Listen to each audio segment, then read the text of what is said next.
Joker, world's most terrifying serial killer.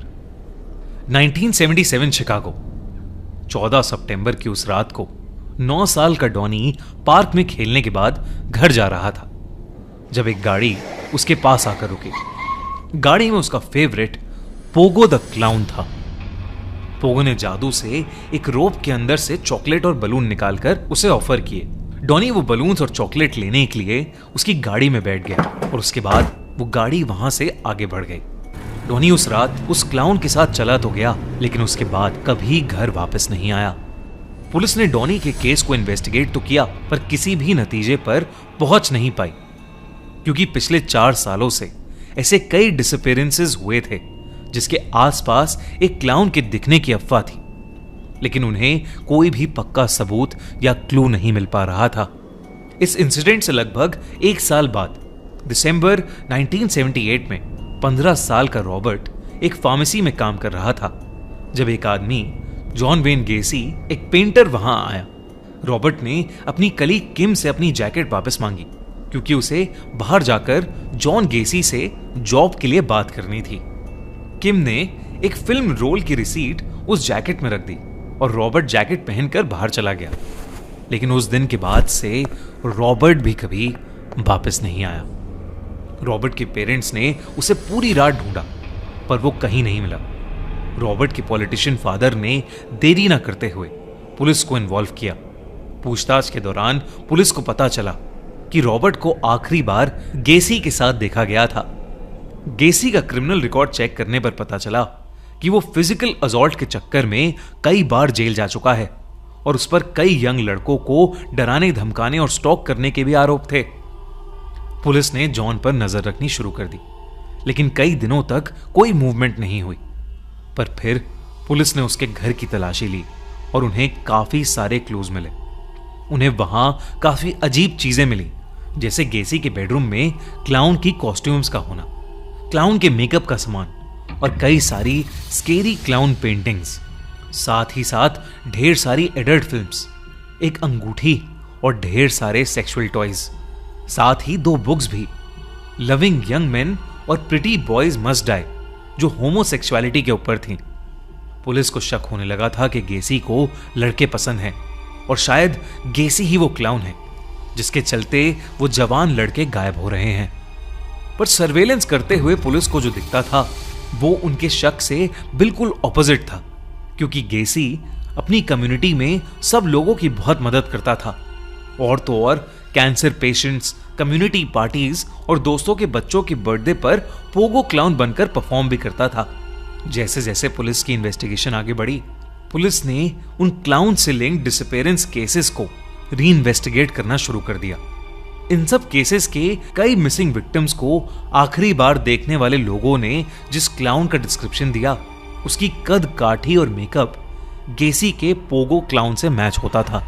इसी बीच कई लोग आए और पुलिस को बताया कि वो भी किसी को जानते थे जो गेसी के लिए काम करता था और अब वो मिसिंग है।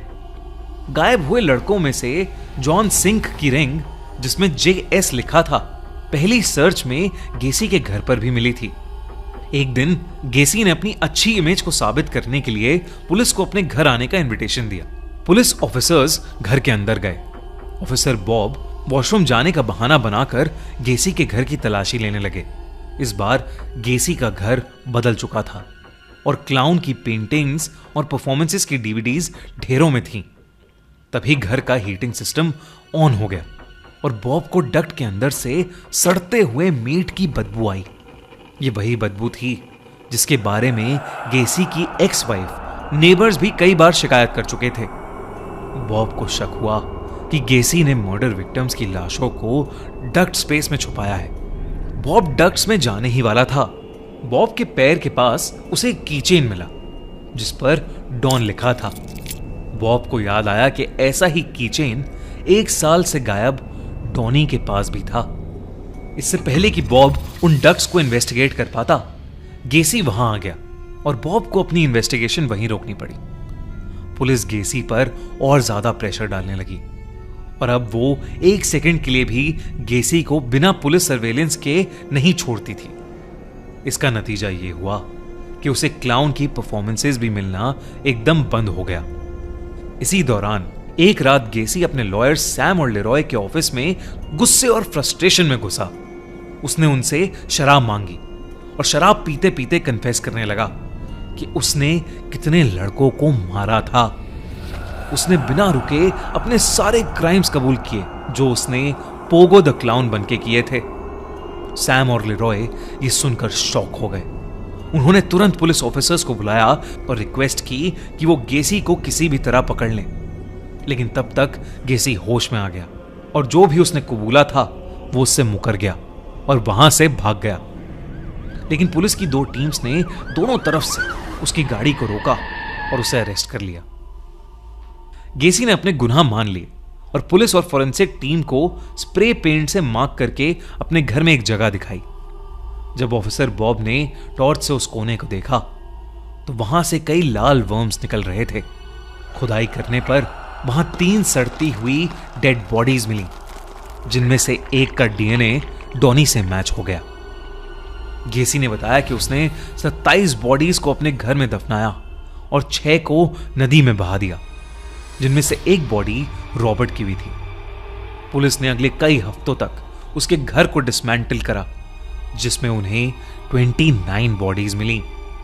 जब गेसी को और इंटेरोगेट किया गया तो उसने यह भी कन्फेस किया कि पोगो क्लाउन बनकर ही उसने सारे मर्डर्स किए थे, क्योंकि क्लाउन से सब प्यार करते थे और क्राइम्स करने के बाद किसी को उन पर शक हो ही नहीं सकता था। उसने एडमिट किया कि वो बाइसेक्सुअल था और यंग लड़कों और लड़कियों को क्लाउन बनकर कैंडीज देकर वो उन्हें अपने घर लाता था, जहां वो उन्हें बंद करके उनका इस्तेमाल करके उन्हें गला घोंटकर मार देता था। आखिरकार वो डॉनी और रॉबर्ट के मर्डर में अरेस्ट हो गया और उसे डेथ सेंटेंस सुना दिया गया। जब उसका एग्जीक्यूशन होने वाला था तो मरने से पहले वो एक क्लाउन की तरह हंसते हुए बोलने लगा, किस माय एस, और हंसते हंसते ही मर गया। गेसी के अनआइडेंटिफाइड विक्टिम्स की पहचान 2021 तक चलती रही और उसके लॉयर्स की माने तो गेसी इन सब में अकेला नहीं था, बल्कि उसके साथ कई और क्लाउन साथी थे जो इन मर्डर्स में उसकी मदद करते थे। Hello surprise.